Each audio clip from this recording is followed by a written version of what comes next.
કેન્દ્રીય ગૃહમંત્રી અમિત શાહના વરદ હસ્તે આજે અમદાવાદમાં 1507 કરોડના 58 પ્રકલ્પોના લોકાર્પણ અને ખાતમુહૂર્ત તથા આવાસોના ડ્રો.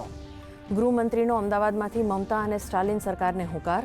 કહ્યું, બિહાર બાદ હવે બંગાળ અને તામિલનાડુમાં બનશે એનડીએ સરકાર.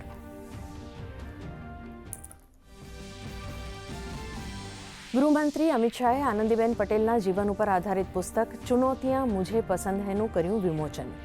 કહ્યું, ઉત્તર પ્રદેશમાં શિક્ષણ વધારવા માટે આનંદીબેન પટેલે ખૂબ મહેનત કરી.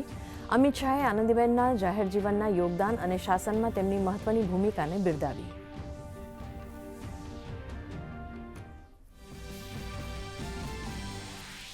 મુખ્યમંત્રી ભૂપેન્દ્ર પટેલ ખોડલધામ ટ્રસ્ટ કાગવડના ભવ્ય સન્માન સમારોહમાં રહ્યા ઉપસ્થિત.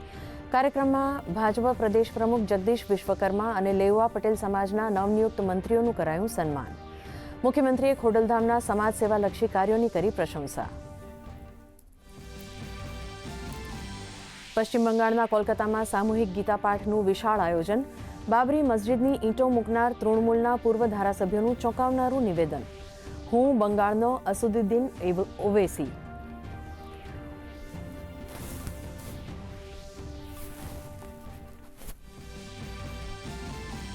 સંરક્ષણ મંત્રી રાજનાથસિંહે લદ્દાખમાં શ્યોક ટનલ સહિત બીઆરઓના 125 ઇન્ફ્રા પ્રોજેક્ટનું કર્યું ઉદ્ઘાટન.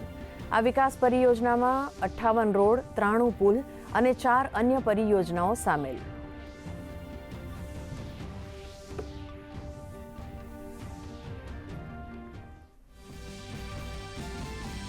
ઇન્ડિગોની અત્યાર સુધીમાં 2000થી વધુ ફ્લાઇટ્સ રદ થવાથી હજારો યાત્રિકો એરપોર્ટ પર ફસાયા.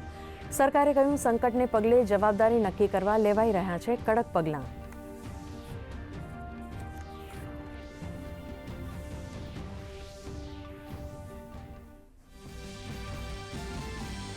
ગોવાની નાઇટ ક્લબમાં આગ લાગવાથી 25 લોકોના મૃત્યુ, 6 ઇજાગ્રસ્તોની સારવાર ચાલુ. ઘટનાની તપાસના અપાયા આદેશ. પ્રધાનમંત્રી રાહત કોષમાંથી મૃતકોના પરિવારજનોને 2 લાખ, જ્યારે ઇજાગ્રસ્તોને 50,000 રૂપિયાની સહાય જાહેર.